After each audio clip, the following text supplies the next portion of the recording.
Brigadier साहब के भी काफ़ी मतलब दोस्त हैं, काफ़ी उनके वोट्स हैं। क्या समझते हैं रिजल्ट्स का क्या तयन होगा? पहले 2018 में जैसे जीते, आपको पता है कैसे फौज ने उस टाइम एस्टेब्लिशमेंट ने उनका जो भांजा था वो कोर कमांडर लाहौर था, जिसकी वजह से वो इलेक्शन जीते। और इंशाल्लाह ताला इस दफ़ा वो कोर कमांडर नहीं है और वो पहले वाला दौर नहीं है। इस टाइम जो राना तनवीर साहब का एक लोगों में तल्लक है, कि मोहब्बत का रिश्ता है, तो वो किसी से ढका छुपा नहीं और ना इतनी किसी की इलाके अपने हल्के में ग्रिप है जो राना साहब थे। इतने इतने बड़े जो नाम थे, जैसे राना सनाउल्लाह साहब हमारे वज़ीर दाखिला थे, वो भी हार गए थे अपने हल्के से। उसकी ये वजह थी राना साहब हल्के में नहीं जाते और राना तनवीर साहब हल्के से बाहर नहीं जाते। ये फ़र्क है कि राना साहब लोगों के साथ एक एक बंदे को बाई फेस बाई नेम जानते हैं। अस्सलाम वालेकुम नाज़रीन, नेशन टीवी के साथ आपका मेज़बान मुबशिर हसन हाज़िर खिदमत है। नाज़रीन, जिस तरह कि आप जानते हैं कि पाकिस्तान की सियासत जो है उसमें बहुत ज़्यादा गहमा गहमी नज़र आ रही है, बहुत ज़्यादा गर्म मौसम नज़र आ रहा है सियासी जो है। तो इस हवाले से आज बात करेंगे। हमारे साथ मौजूद हैं उसी राना भट्टी के साबका चेयरमैन भी रह चुके हैं जनाब नवीद महमूद चौहान साहब। इनसे बात करेंगे क्योंकि ये राना तनवीर हुसैन साहब के जो वफ़ादार साथी हैं उनमें से एक हैं। इनसे बात करेंगे कि जनरल इलेक्शन के हवाले से ये क्या कहेंगे, क्या समझते हैं कि अप्रैल में अगर पंजाब हुकूमत की पंजाब में इलेक्शंस होते हैं, इलेक्शन कमीशन ने जिस तरह की तारीख देने की बात की है, तो क्या समझते हैं कौन जीतेगा? इंशाअल्लाह ताला अगर अप्रैल में इलेक्शन होते हैं तो पाकिस्तान मुस्लिम लीग नून इंशाअल्लाह ताला, पहले भी 2002 में जब मुशर्रफ की अमरीत का दौर था उस टाइम भी इधर से पाकिस्तान मुस्लिम लीग नून जीती थी। 2008 में भी इधर से पाकिस्तान मुस्लिम लीग नून जीती थी, राना तनवीर साहब जीते थे। 2013 में भी पाकिस्तान मुस्लिम लीग नून और राना तनवीर साहब जीते थे। 2018 में भी मुस्लिम लीग नून और राना तनवीर साहब जीते थे। और इंशाअल्लाह ताला उसके बाद है अभी थोड़े दिन पहले एक ज़िमनी इलेक्शन हुआ है PP 139 का, उधर भी राना तनवीर साहब जीते हैं। और इंशाअल्लाह ताला जो अप्रैल होगा ये राना तनवीर साहब और मुस्लिम लीग नून का किला है, इससे कोई इधर से हरा नहीं सकता।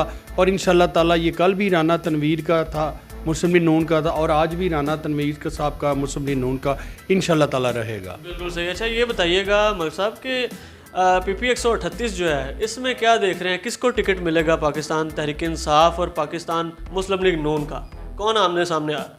पाकिस्तान मुस्लिम लीग नून और तहरीक इंसाफ का तो अभी पता नहीं है, और पाकिस्तान मुस्लिम लीग नून की जो टिकट है वो राना तनवीर के साहब के पास है। राना साहब जिसे चाहेंगे उसे देंगे। इधर किसी और का कोई तल्लक नहीं है कि कोई पार्टी का फलां का मेरा तल्लक नवाज शरीफ साहब के साथ है या शहबाज शरीफ साहब या किसी और का। इधर राना तनवीर साहब एक बड़े सियासतदान है, उन्होंने जिसका नाम खाली टिकट लिया नहीं, जिसका उनका दिल करना है उसका नाम लिख के देना है, वो किसी को भी दे दे। आपका दिल नहीं करता MPA बनने का? देखें, जब तक राना साहब है अल्लाह पाक उनकी ज़िंदगी करे। राना साहब के साथ ख्वाहिश जाहिर नहीं की? नहीं, आज तक मैंने ऐसी ख्वाहिश जाहिर नहीं की, बल्कि तहसील नाज़िम का ख्वाहिश ज़रूर की थी, लेकिन वो हुए ना इलेक्शन।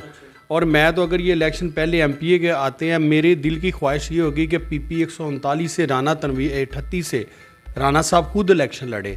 उसकी क्या वजह कि अगर PP 138 से राना साहब इलेक्शन लड़ते हैं, ऊपर MNA का भी इलेक्शन नहीं होता, नीचे MPA का होता है, राना साहब इलेक्शन लड़ते हैं तो फेवरेट कैंडिडेट राना साहब होंगे। अगर राना साहब अपने किसी और नुमाइंदे को टिकट दे भी देते हैं, वो इलेक्शन नहीं होगा जो राना साहब खुद लड़ेंगे। मैं तो अगर राना साहब ने हमसे पूछा या हमारी हुई बात इस टॉपिक पे किसी, तो मैं तो राना साहब को कहूँगा कि 138 पे इलेक्शन अभी आपको लड़ना चाहिए। बाद में आप जब MNA का इलेक्शन हो, फिर आप MNA का दोबारा इलेक्शन लड़के जब आप इलेक्शन MNA जीत जाए, MPA भी दोनों जीत जाते हैं आप फिर 138 छोड़ के चाहे अपने हिसाब का MPA को टिकट दे। राना साहब की अल्लाह ज़िंदगी करे, उनमें सबसे बड़ी ताकत यही है कि वो एक मिनिस्टर भी हैं और जुम्मा हफ्ता तवार लोगों की खिदमत करते हैं लाहौर में और हलके में। और जब दूसरे 4 दिन होते हैं वो इस्लामाबाद में, अगर किसी को काम हो फ़ोन पे या इस्लामाबाद लोगों के पास जाते हैं, वो किसी का काम इनकारी नहीं करते। दूसरे आप मिनिस्टर किसी से मिलना हो 3-3 माह 2-2 माह मुलाकात ही नहीं होती। और राना साहब को अगर कोई काम है, एक मैसेज कर दें, वो आपका काम करते हैं। लोगों को चाहिए काम, लोगों को नाम बड़ा नहीं चाहिए, लोगों को काम। और राना साहब काम करते हैं। और इतने इतने बड़े जो नाम थे, जैसे राना सनाउल्लाह साहब हमारे वज़ीर दाखिला थे, वो भी हार गए थे अपने हल्के से। उसकी ये वजह थी राना साहब हल्के में नहीं जाते और राना तनवीर साहब हल्के से बाहर नहीं जाते। ये फ़र्क है कि राना साहब लोगों के साथ एक एक बंदे को बाई फेस बाई नेम जानते हैं।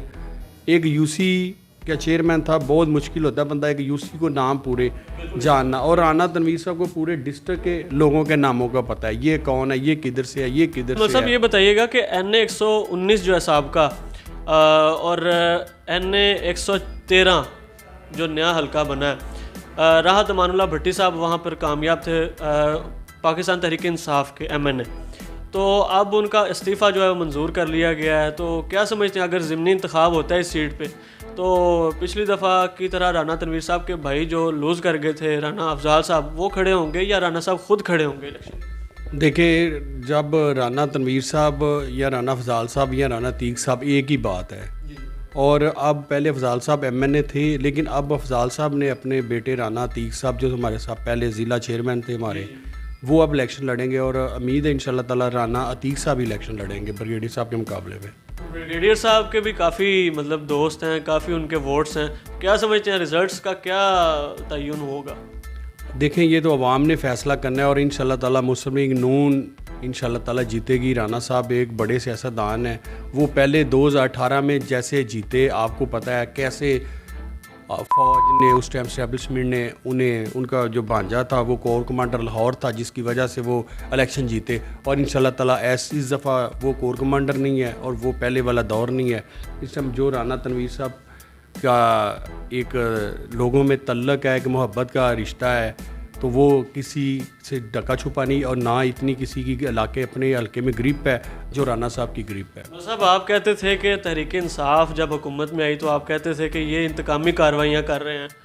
अब आज सुबह सुबह की बात है कि आपने फवाद चौधरी और उनके भाई को अरेस्ट करवा दिया घर से, तो क्या ये इंतकामी कार्रवाई नहीं है? देखिए, फवाद चौधरी के भाई ने उठ के सुबह सुबह उठ के जेलम को बंद कर दिया है। क्या किसी शहर को बंद करना हक, अगर स्ट्राइक करनी है एक साइड पे कहीं खड़े होकर स्ट्राइक, प्रेस क्लब या किसी जगह स्ट्राइक, उन्होंने जो जेलम रोड बंद किया, जब इंतज़ामिया हरकत में, अब जो हुकूमत है मुस्लिम लीग नून की नहीं है, ये तो एक निज़ाम सेपरेट है जो आया है, तो उन्होंने रोड बंद किया, और जो हुकूमत होती है इसका काम होता है कि अपने रोड बंद ना होने देना, अपने रोडों को खोलना। उन्होंने रोड खोलने के लिए इन्हें गिरफ़्तार किया, अगर ये रोड बंद ना करते उन्होंने इन्हें गिरफ़्तार क्यों करना था?